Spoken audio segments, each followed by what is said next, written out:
Welcome to Standard Chartered Money Insights, a podcast series by Standard Chartered Bank that brings you market views and insights on the go.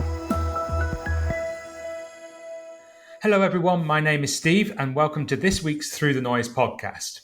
A better week for investors with global equities rising over the past few days, although hopes for the Fed pivot have definitely been a bit dashed in recent times, with Fed speakers coming out to reiterate that the biggest threat to the success is backing off from fighting inflation too early. To discuss the implications of this week's events and look forward to next week, we're joined by Daniel Lam, our Head of Equity Strategy in the Standard Chartered CIO office. So Daniel, obviously we have to start there, right? So the question on everybody's mind is, are we expecting a Fed pivot this time around? Okay, so let's do a brief recap. So if you look at the US 10-year Treasury yield, it fell on rising expectation of the Fed backing off from accelerating or extending its rate hiking cycle. So why has that come about? It's because there has been weak September ISM manufacturing reading and also weaker housing market data. But our view is that the Fed pivot does not look likely yet. So why is that? So first of all, the US job market remains strong, providing grounds for the Fed to stay the course with monetary policy tightening. And also, if you look at the Fed president's speech from Atlanta, they reaffirmed that the Fed's commitment is to fight inflation. And lastly, if you look across the globe, although the RBA did surprise with a smaller than expected rate hike, most of the global central banks retain a tightening bias. So with the latest one being the RBNZ. So what does that mean for asset classes? So looking at these factors together, we continue to see that bond yield risk is skewing to the upside. So we retain our view that the US 10-year Treasury yield could test 4% towards the end of the year. So given the recent softening of bond yields January, we would use the window to reduce our exposure to DM government bonds and look for opportunities to add to DM investment-grade corporate bonds or to Asian dollar bonds, which are our preferred areas with bonds. And in terms of equities, we believe that S&P 500 is likely to face resistance at 3,900 and then at 4,100. So investors should consider trimming their equities exposure at such levels and do the following. They can raise their levels in cash, or they can rotate into high dividend equities to increase the overall defensiveness in their portfolio. Okay, so besides the potential Fed pivot, I guess the other item that we've been talking about or hearing about is the idiosyncratic risks in the European financial sector. Can you please elaborate on that? Yes, the European financial sector, they have been experiencing a few, bad news. Okay, so of course, you would have heard about the negative headlines surrounding Credit Suisse, which drove poor sentiment for the sector. And at the same time, we do see global equities making one-year low in September. And also FX markets, there has been some volatility, particularly on the sterling. So this backdrop and the continued tightening of financial conditions means that equity market volatility is likely to be elevated, and especially in those in the financial sector as well. But if you look at the fundamentals, the European banks are better capitalized than in previous cycles. They offer a much stronger stability buffer for the financial system. The banking sector withstood the COVID-19-led recession and the Ukraine war as well. So we expect the sector to also weather this idiosyncratic risk. So in our view, European financial equities, they remain attractively valued at a time when high interest rates should be a supporting factor for the sector to re-rate. So expect that to outperform the broader market over 12-month horizon. And we think that the near-term weakness, they offer an opportunity to add exposure for longer-term investors, even if further lows cannot be ruled out in the short term. Now, also to look across from the bondholder perspective, we remain constructive on the European bank subordinated bonds sub-asset class. So we do see that there is adequate capital levels and expectations that bank would likely first stop equity dividend to preserve capital if required and as experienced in 2020. So we believe that market concerns may be overdone here.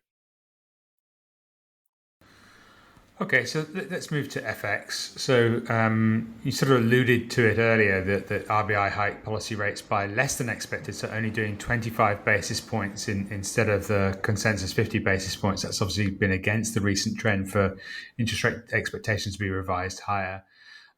What's your take on this? And are we still constructive on the outlook for the Australian dollar against the US dollar?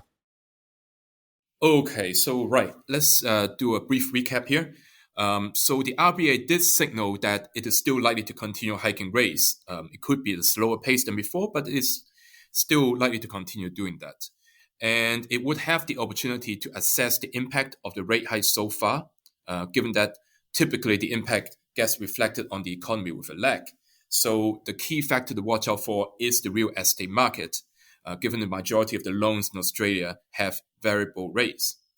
Now, let's look at how this 25 bips rate hike instead of 50 bips would impact Australian dollar here. So a less hawkish RBA is likely to pose headwind for the Australian dollar in the near term, because if you look at the 2-year relative real yields, they are likely to turn less supportive than before. We do see strong technical support in the 0.633 to 0.636 region, but on a 12-month horizon, we continue to see the currency pairs diverging versus term of trades, relatively strong expected Australian growth and the Australian dollar undervaluation. They are all supportive drivers, which should push the Australian dollar towards the 0.67 to 0.68 region.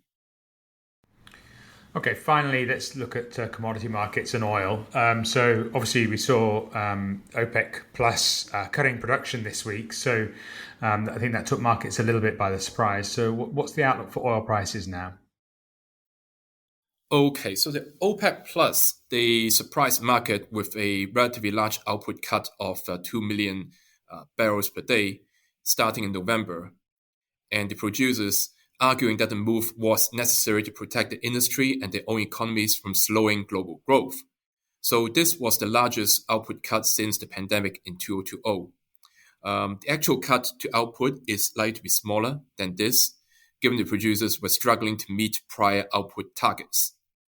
But nonetheless, the size is significant. So our take on this is that the action is consistent with our expectation that oil prices remain well supported over the next 1 to 3 months, despite for the longer term there's risk to the downside. So this OPEC Plus cut, together with the upcoming imposition of sanctions and price cap on Russian oil export, means that the focus is likely to remain on supply risk over the next few months. Though, of course, the US decision to signal another strategic petroleum reserve release, they could add some additional price volatility around this. So our take on this from a technical perspective is that a WTI oil price break above the 50-day moving average, which is just above $88 currently, would make a move towards $90, and then the 200-day moving average at $97 in the short term.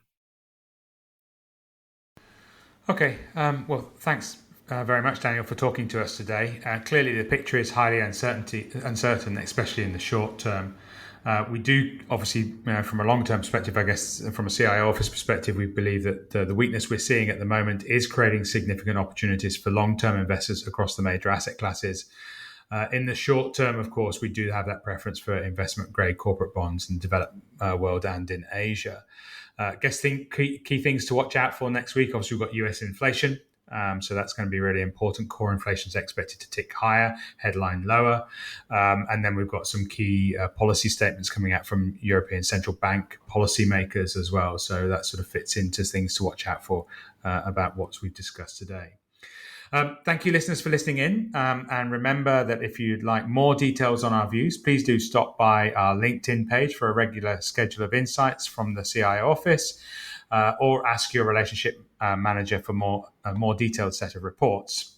In the meantime, we'll end there and wish you a successful week ahead. Thank you. Thank you for listening to Standard Chartered Money Insights, a podcast series by Standard Chartered Bank. For more details on the latest market insights, subscribe to Standard Chartered Money Insights.